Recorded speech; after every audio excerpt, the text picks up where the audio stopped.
खुलुमबाय लोगोफोर, गोजोन फुंबिलि बयनिसिमबो। नोंथांमोनखौ डियार ब्रह्म चेनेलाव आरो फिन खेबसेबाव बयखौबो बरायनाय जाबाय। आं दिनै नोंथांमोननि सिगाङाव आरोबाव माखासे खौरां लानानै फैबावलायबाय। आसा खालामो नोंथांमोनहा खौरांखौ खोनासंनानै मोजां मोनगोन। आरो नोंथांमोनहा बेबादिनो सानफ्रोमबोनि गोदान गोदान खौरांनि आपडेट मोनबाय थानो थाखाय चेनेलखौ साबस्क्राइब खालामनानै लादो आरो खौरांखौ मोजां मोनोब्ला अन्नानै लाइक, शेयार आरो कमेन्टबो खालामनानै होलांब्लानो जाबाय। दिनैनि गिबि खौराङाव दङ सिडली उफ्रा बिसायख'थियाव माइनरिटि भटारफोरखौ लानानै UPPL BPFनि दावराव-दावसि सोलिदों।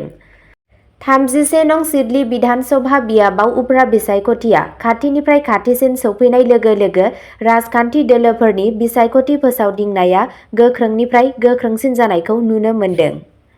बे समावनो सिडली बियाबनि उफ्रा बिसायख'थियाव माइनरिटि भटारफोरखौ लानानै मोननै राजखान्थि दोलोनि दैदेनगिरिफोरनि गेजेराव दावराव-दावसि जानो हमदों। मानोना 31 नं सिडली बिधान सभा बियाबाव माइनरिटि भटारफोरा सासे बिजाथिनि देरहानायाव गोनांथार बिफाव लायो। बेनिखायनो 31 नं सिडली बिधान सभा बियाबनि उफ्रा बिसायख'थियाव बियाबनि माइनरिटि दैदेनगिरिफोर, गुबैयै मोननै राजखान्थि दोलो UPPL आरो BPFनि माइनरिटि दैदेनगिरिफोरनि गेजेराव फोसावजायै बादायलायनाय जागायदों। मैया सिडलीनि खासिक'त्रायाव UPPLनि माइनरिटि सेलनि दैदेनगिरि मावथिफोरनि सायाव खौरां मेल खुंनानै माइनरिटि सेलनि मिरु नेहाथारि नजरुल इस्लामआ मोनसे खौरांगिरि मेल खुंनानै गिबियाव हाग्रामा महिलारीया दैदेननाय BPF दोलोखौ गाग्लोबदोंमोन आरो बुंदोंमोन दि BPF दोलोआ मोनसे मुस्लिम बेरेखा राजखान्थि दोलो। मानोना मुसलमानफोरा 2012 मायथाइनि बेरेखा हान्जानि दावराव-दावसिनि बागै बावाखै, बिसोरो खौरांजों दाबि खालामो दि लाइमोन BPFनि सोद्रोमाफोरा रुंसारि ABMSUनि आफादगिरि लाफिकुल इस्लाम आहमेदखौ बुथारनायाव थोंजोङै लोब्बा दंमोन। गासै BTR ओनसोलाव थाग्रा हा गैजायै मुसलमानफोरा माब्लाबाबो हानि जेंनाफोरखौ सुस्रांनो नाजायाखैमोन। बेनि सोलायै बेयो मुसलमानफोरखौ आयेन बेरेखा दखल खालामग्राफोर बुंनानै फोसाव बिलाइ हरदोंमोन। नाथाय आथिखालाव प्रमद बर' दैदेननाय UPPL सरकारा मुसलमानफोरनि हानि जेंनाफोरखौ सुस्रांनो थाखाय गोहोम गोनां राहा लादों आरो हा गैजायै मुसलमान सुबुंफोरनि गेजेराव हा सुस्रांनायनि फोरमान बिलाइ होनायनि खामानिखौ जागायजेनबाय। नाथाय सिडली बिधान सभा बियाबनि उफ्रा बिसायख'थियाव फोसावदिंनो फैनाय हाग्रामा महिलारीनि BPF दोलोनि लाइमोन गांखंनि दैदेनगिरि शाहजाहान आलीआ खौरां बिजोंनि गेजेरजों नोजोराव फैदों दि बिथाङा माइनरिटि सुबुंफोरखौ गोरोन्थि खौरां आरो नंखाय बाथ्राजों नंखाय लामाजों दैदेनगासिनो दं होनना नजरुल इस्लामआ खौरां बिजोंनि सिगाङाव फोरमायो। BPFनि लाइमोन दैदेनगिरि शाहजाहान आलीआ बेवहाय थाद'आजासे सोरखारि हा सोसनग्रा मुलाम्फागिरिफोरनि फारिलाइखौ गाज्रि खालामनानै राइजोफोरनि गेजेराव फोसावदिं रादाब फोसावगासिनो दं, जायखौ जों UPPL दोलो महरै गोरलैयै गनायना लानो हायाखै।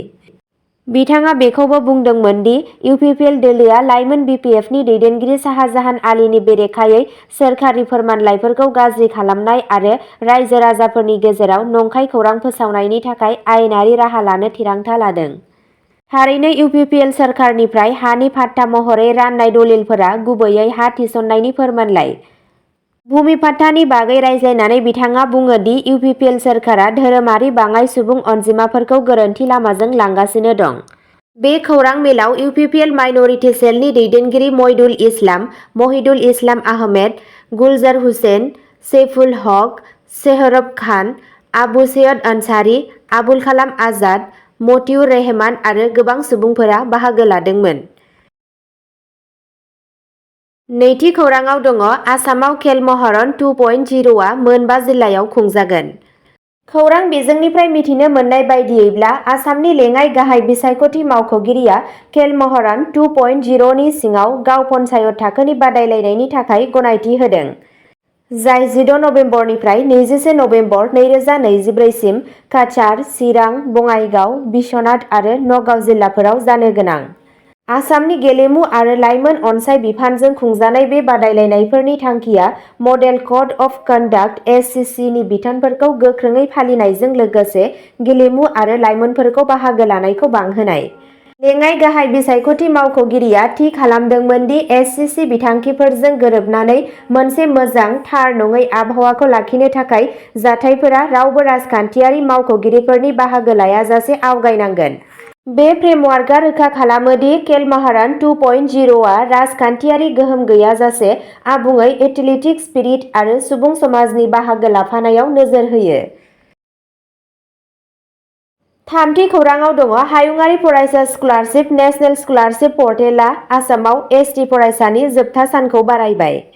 हायुङारि फरायसा स्कलारशिप (एनएसपि) पर्टेलआ सोलोंथायारि बोसोर 2024 निफ्राय 25 नि थाखाय आसामाव शेड्युल्ड ट्राइब एबा एसटि फरायसाफोरनि थाखाय प्रि-मेट्रिक आरो पस्ट-मेट्रिक स्कलारशिपनि थाखाय आर'जलाइनि जोबथा समखौ बारायनो फोसावदों।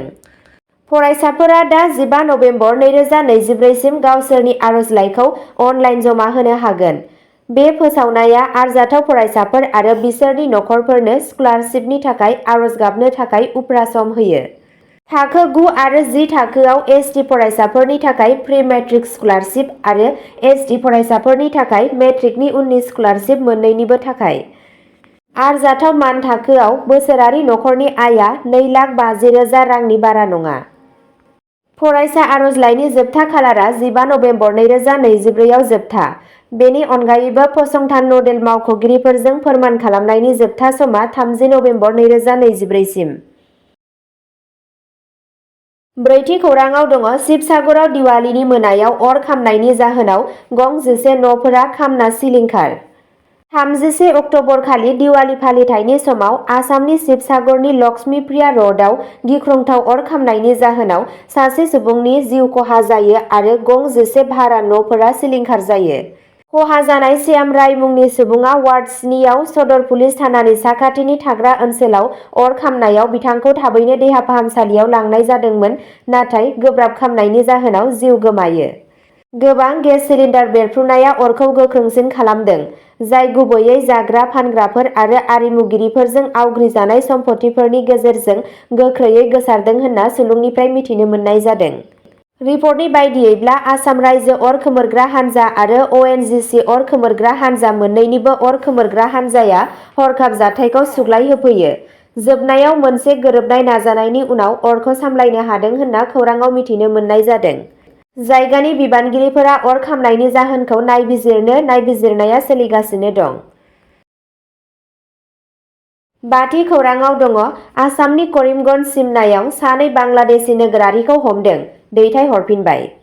भारत-बांलादेश सिमानि साखाथियाव रैखाथि मावथिफोरनि मोनसे गोरोबनाय अपारेसननि फिथाय महरै आयेन बेरेखायै भारतआव हाबनो नाजानाय सानै बांलादेशी नोगोरारिफोरखौ खानाय जादों। कबीर सिकधर आरो मोहम्मद सेलिमखौ बृहस्पतिबाराव करिमगन्जनि साखाथियाव हमनाय जादोंमोन। खोमसिनि आवथायाव भारतारि ओनसोलाव हाबनो नाजानायाव हमजादोंमोन होनना खौरांआव मिथिनो मोननाय जादों। दायो दायनिगिरिखौ दैथायहरफिनबाय होनना सुलुंनिफ्राय मिथिनो मोनबावनाय जादों। द'थि खौराङाव दङ गुवाहाटी खानापारायाव गिख्रंथाव मोगा-मोगि सौग्रावनायाव सानै सुबुंनि जिउ खहा, सासे बर'। दिवाली फालिथायनि गेजेराव बृहस्पतिबारनि मोनायाव गुवाहाटी खानापारायाव मोनसे गिदिर जाब्रबथायाव सानै लाइमोनफोर, सासे हौवा आरो सासे हिन्जाव जिउ गोमायो आरो गोबां सुबुंफोरा जोखोम जायो। रिपर्टनि बायदियैब्ला गंनै स्कर्पिय' गारिफोरा फुटब्रिजनि खाथियाव मोगा-मोगि सौग्रावलायनायनि जाहोनाव बे जाब्रबथाया जादों। जाब्रबथायनि फिथाय महरै गंनैबो गारिआ गाज्रि जादोंमोन। फारसेथिं खानापारा फुटब्रिजआबो खहा जादों, मानोना मोनसे कारआ बेनि रेलिंखौ सिफायनानै बेयाव गोग्लैदोंमोन आरो जोबनायाव जाब्रबथायनि उनाव लामायाव गोग्लैफिनदोंमोन। जायगानि रिपर्टफोरनि बायदिब्ला लोब्बा थानाय गारिफोराव सासे सेंग्रा आरो सानै लाइमोन आइजोफोर दंमोन।